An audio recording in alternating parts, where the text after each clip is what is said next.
Hello again, and welcome. Hey, Day 6. I'm so proud of us. guess what we did for day 6? You can tell. We watched Donnie Darko. Not necessarily a Halloween movie. Or a horror movie or a scary movie at all.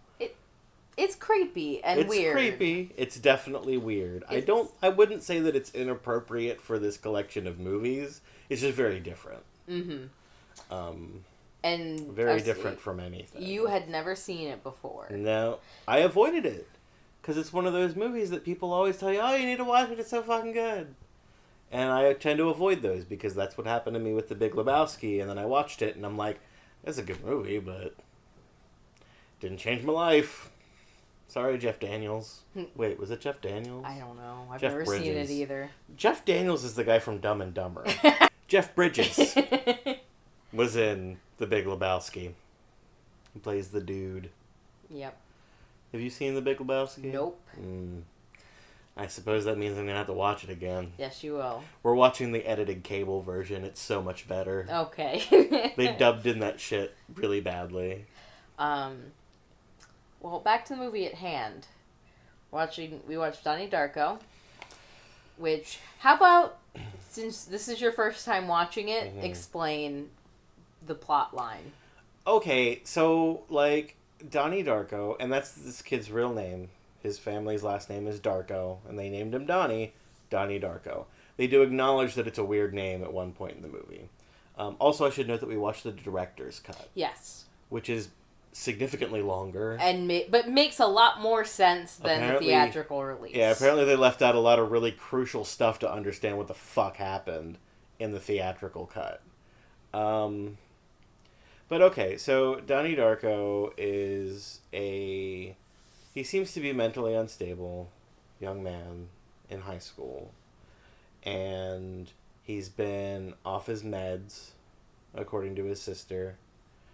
And he's seeing this 6-foot-tall bunny person. It's a person in a costume, really.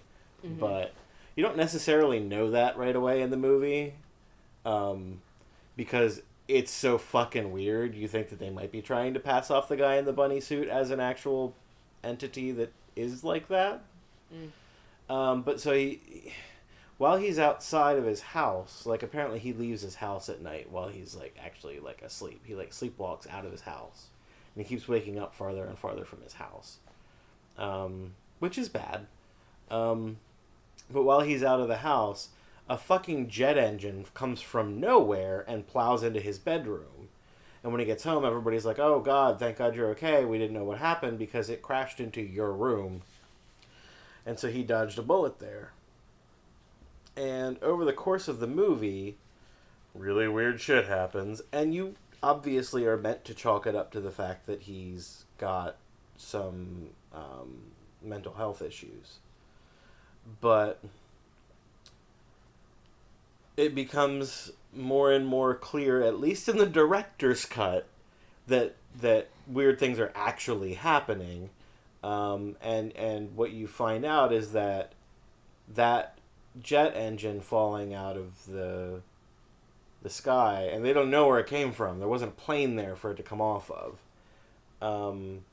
That kind of created an alternate timeline that exists temporarily, and by a certain point in time, he's got to do something, or else the whole world will be destroyed. The world will end. So it's like there's something out of whack with the continuity of time, and he has to fix it. Mm-hmm. The movie doesn't really explicitly say that, but in the director's cut, there's a book that he gets in the movie that explains how all of this stuff works. And the director's cut of the movie shows you snippets from the book that explain these things, which apparently was not in the theatrical cut, which is dumb because you need that. Mm-hmm. You need that there to understand what's happening, because by the end of the movie you find out that this stuff actually did happen. Yeah. Like, I feel like if that wasn't there, I might have concluded that the kid was just crazy. Mm-hmm. And that the ending was just weird. Which is what I got to the first time I watched it. I was like, what did I just watch? Google, tell me the answers. Yeah, well, and the things that you get when you Google it, if you didn't see the director's cut of the movie, you're going to think, okay, that's an interesting theory, but I don't know where you got a lot of it. Clearly pulled that out of your ass. Mm-hmm. I read the page on the, like, that purports to explain it, which is on, like, donniedarko.org.uk. So it's obviously, like, a fan site, but at the same time, it seems to piece together a lot of the stuff pretty well. And the only thing on there that I don't remember actually happening in the movie is that the one dude who... The one dude in the movie, once the timeline goes back to normal at the end, kills himself 10 days later. We don't see what happens 10 days later in the movie. Maybe it's a deleted scene? Maybe. Who knows? We did not watch the deleted scenes. But yeah, it's a weird movie. Mm-hmm. It stars a young Seth Rogen. That doesn't star a young Seth Rogen. But Seth Rogen's in it. And it came out in 2001, so like before his rise to popularity. Yep. And he plays a high school student. He plays like a high school like psycho. Late 20s. Yeah. Yeah. And the movie's set in 1988. I thought this movie was made much earlier than it was. It was apparently filmed in like 99. Mm-hmm. I thought that it came out like mid or early 90s. And I don't know why I thought that. But it was 2001.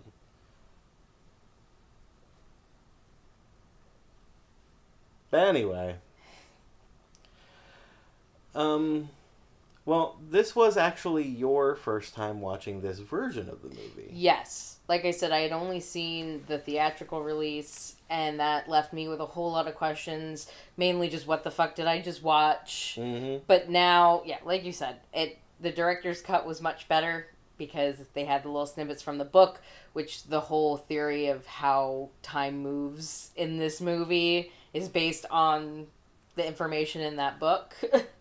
Which isn't a real book. No. It's just a book that's in the movie. It's kind of a deus ex machina. Yeah. Yeah. God damn this movie. No, I was actually surprised that at the end of the movie I got the general gist of what happened. Mm-hmm. And it's only because we watched the director's cut. Yeah. Because everybody else I know who's ever seen it has been like, I don't know, man, it's a fucking weird movie, you should watch it. But yeah, I got it. Yeah, and Drew Barrymore's in it, and she's also an executive producer. Yeah, she was, I think, the first executive producer listed in the credits. And then everybody else got grouped together into, like, groups of 3 or 4 in the credits. Yeah. So apparently she was, like, either just the most famous executive producer and demanded that her name come up first, or, well, I mean, that doesn't necessarily seem like a Drew Barrymore thing to do. Yeah, she probably just gave the most money. She probably did. Yeah. And the all sound... that Tom Green money.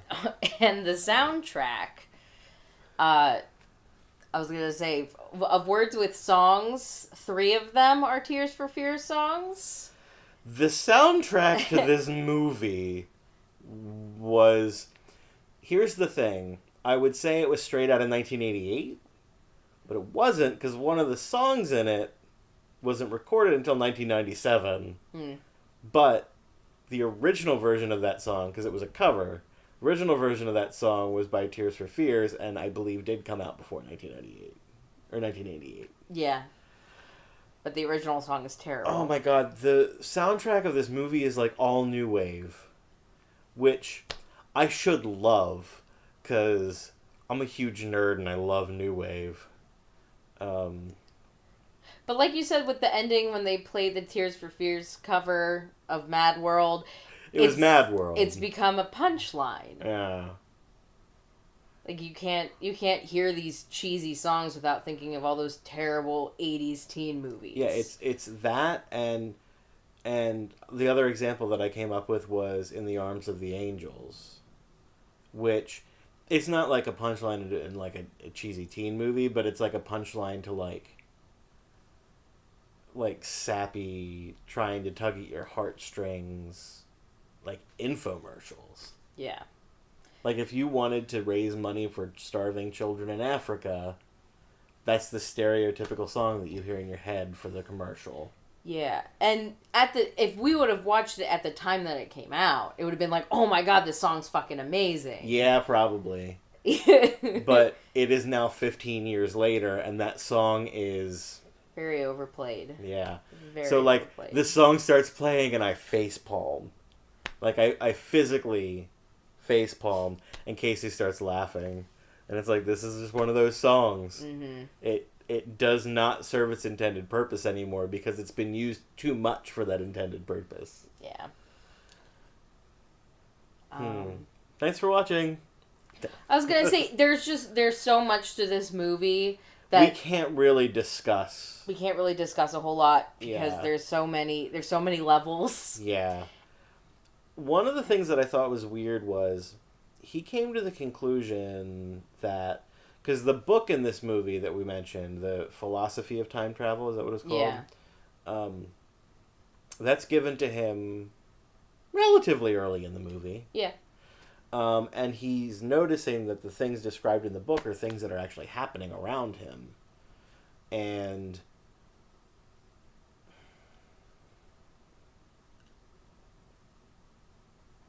Forgot where you're going with it? No, it's something else just occurred to me. Huh. Because we just watched this movie, maybe 20 Is minutes it ago. that it's a self-fulfilling prophecy? Well, see, what I was going to say was that I think it's weird that he got the book, he knew who wrote it because it's the crazy lady in town. It's the crazy 101-year-old woman who lives on his block. And it's weird that he didn't try harder to contact her right away because he comes to the conclusion that he was given this book to draw him to talk to this woman about what's going on. But he doesn't actually try that hard to contact her. No. Until the very, very end. No. And then all she says to him is like, the storm's coming, you should hurry. That's all she says to him. Yeah. So I thought that was a little bit weird. But in the theory on that website, it says that all of the people are subconsciously going to be acting in a way that guides the person, in this case, Donnie Darko, to fulfill his goal. And so things would be preventing him from talking to her if talking to her was not what he needed to do. Okay. Everything was converging on him actually fulfilling his goal. Okay. At all times. Yeah. So it's like when Frank, the bunny, tells him to flood the school, he does it so that the school will be closed the next day, so that he can walk Gretchen home and ask her out. Yeah. Because that's something that needs to happen. Because the thing that finally pushes him to do what he does at the very end to close the timeline is that she dies. Yeah. And that wouldn't affect him nearly as much if they weren't together. Yeah. That might not even happen if they weren't together. That's why they had that whole conversation about predetermined destiny. There's a lot in this movie. There's a lot to think about. And the director's cut is 2 hours and 15 minutes long. So there's a lot of stuff to wrap your head around. Yeah, it's like watching Titanic. Yeah. But way more interesting. Yeah. Way more weird. Way less Leo DiCaprio. Yeah. Way more Seth Rogen. But the Gyllenhaals are in it, so... The Gyllenhaals are in it. They're good. Yeah. I don't think anybody was bad in this movie. No one was bad. It was a well-made movie. Yeah. I suspect that it was studio meddling that cut the runtime down. They wanted the runtime to be shorter, And so they made them cut out a lot of stuff that was actually kind of necessary because it's such a dense movie. Yeah. That it's such a dense movie even at 2 hours and 15 minutes. Mm-hmm. That if you cut out, say, 45 minutes of content, probably not 45 minutes. They probably didn't cut it down to an hour and a half. Yeah. But, like, if you cut out any significant amount of content, you're cutting out a lot of necessary information. Yeah. In a movie like that. So, I would say that the original cut, I probably wouldn't have liked it. No, and I didn't really much either because it didn't make any sense. It was just that weird movie that everyone was raving about. Yeah. Yeah, and this one, you do kind of have to think about it a little bit afterwards.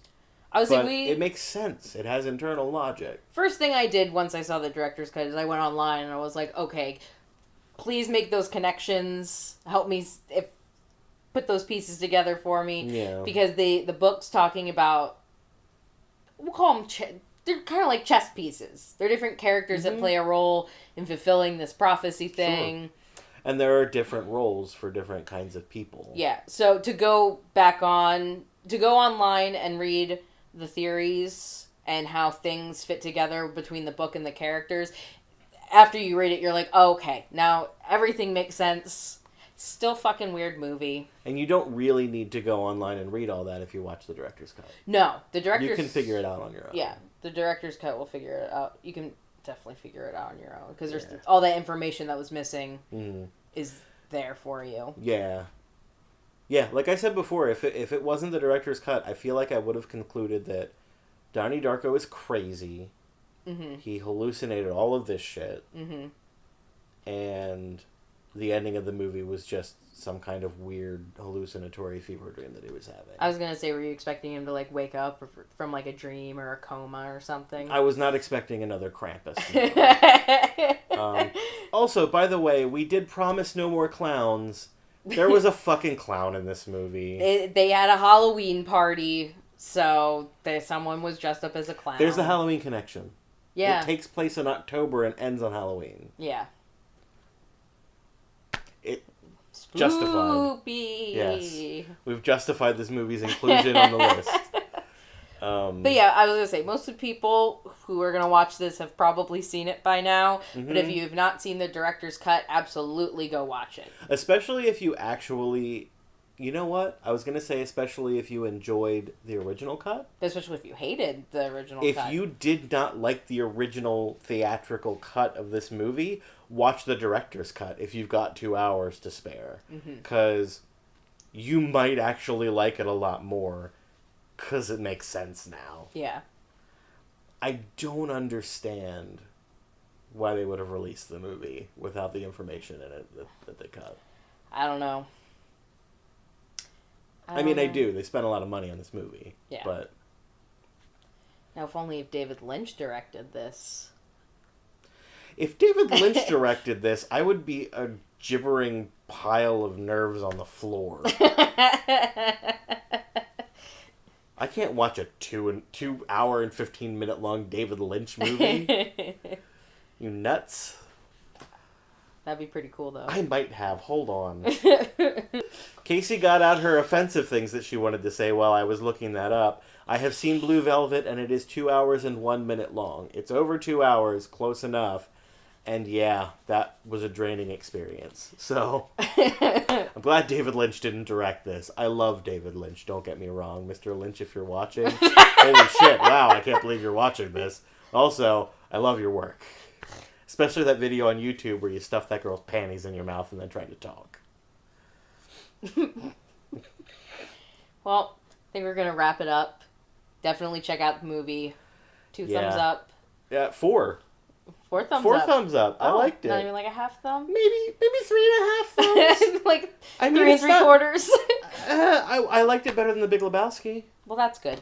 Yeah. I'm glad that something that someone told you to try made more good. sense than The Big Lebowski. Well, no, The Big Lebowski kind of made sense, but the plot was just so unstructured. It was just scenes following other scenes. It was weird. Well, this movie was coherent. Good. Ish. Well, have a good night, everybody. Bye.